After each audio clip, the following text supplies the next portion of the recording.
एक बात हमें अपने जीवन में उतार लेनी चाहिए कि हमें ईश्वर की परीक्षा कभी नहीं लेनी चाहिए, क्योंकि अगर हम ईश्वर की परीक्षा लेते हैं तो हमारा जीवन बिखर जाता है, और यदि ईश्वर हमारी परीक्षा लेता है तो हमारा जीवन संवर जाता है। श्री रामचरितमानस में एक चौपाई है, एक कथा आती है, एक प्रसंग है श्री रामचंद्र जी का और देवराजपुत्र जयंत का। श्री रामचरितमानस में लिखा है, एक बार चुरि कुसुम सुहाए, निज कर भूषण राम बनाए, सीत पहिनाए प्रभु सादर, बैठे फटक शिला पर सुंदर। एक बार प्रभु श्री राम माता जानकी का श्रृंगार कर रहे थे, तो सुरपत सुत धर वायस भेसा, आज इंद्र का पुत्र जयंत, उसने सोचा ये एक साधारण पुरुष ब्रह्म कैसे हो सकता है। उसने सीता माता की और प्रभु रामचंद्र जी की परीक्षा लेनी चाहिए। उसने यह पता लगाना चाहा कि वास्तव में ये परब्रह्म है या कोई पाखंड। एक बार सुंदर फूल चुनकर श्री राम जी ने अपने हाथों से भांत भांत के गहने बनाए और सुंदर स्फटिक शिला पर बैठे हुए प्रभु ने आदर के साथ वे गहने सीता जी को पहनाए। सुरपत सुत धर वायस वेसा, सठ चाहत रघुपत बल देखा, जिम पिपीलिका सागर थाहा, महानंद मद पावन चाहा। देवराज इंद्र का मूर्ख पुत्र जयंत एक कौवे का रूप धरकर श्री रामचंद्र जी के बल को देखना चाहता था, जैसे एक महान मंद बुद्धि चींटी समुद्र का थाह पाना चाहती हो।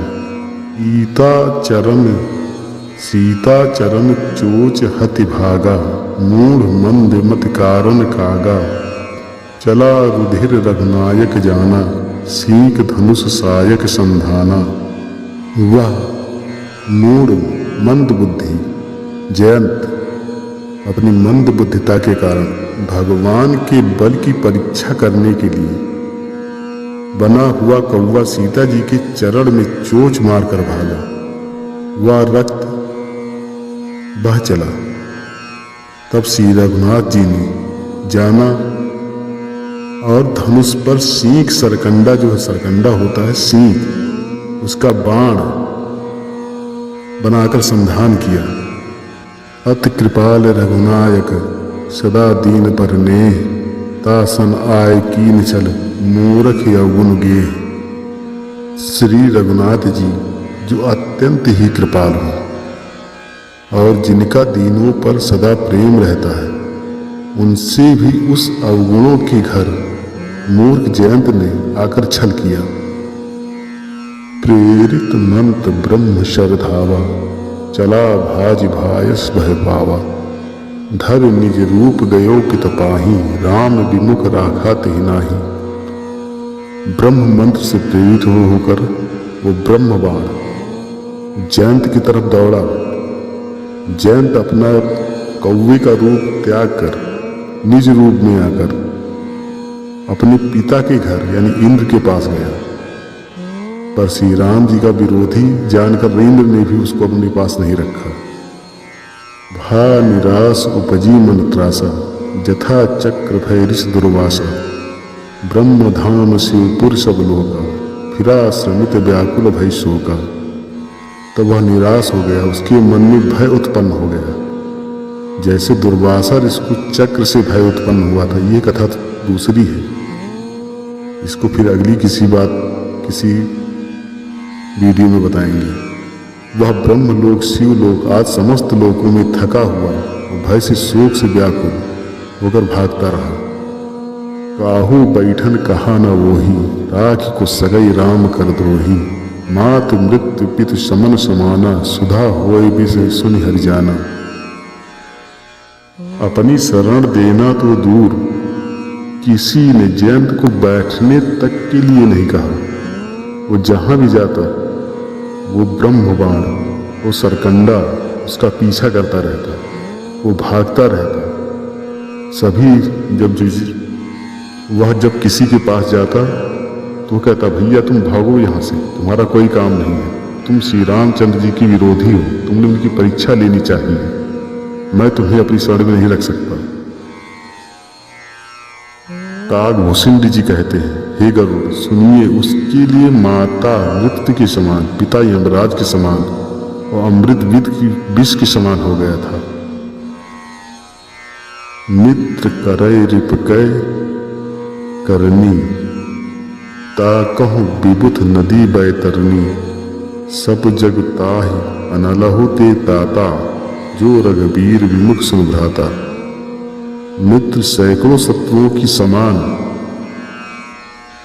लगते हैं। देव नदी गंगा जी, उसके लिए बैतरणी यमपुरी की नदी लगती है। हे भाई सुनिए, जो श्री रघुनाथ जी की विमुख, श्री रामचंद्र जी से विमुख हो जाता है, समस्त जगत उसके लिए अग्नि से भी अधिक गर्म यानी ज्वलनशील हो जाता है। नारद देखा विकल जयंता, लाग दया कोमल चित संता, पठवा तुरत राम पहिताही, कहे से पुकार पुनरत हित पाही।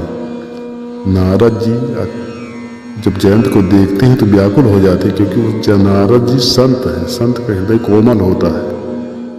इसलिए नारद जी ने तुरंत उसे श्री रामचंद्र के पास वापस भेजा। जब जयंत श्री रामचंद्र जी के पास जाता है, वो पुकार कर कहता है, त्राहिमाम प्रभु, मैं आपकी शरण में हूँ, मेरी रक्षा कीजिए।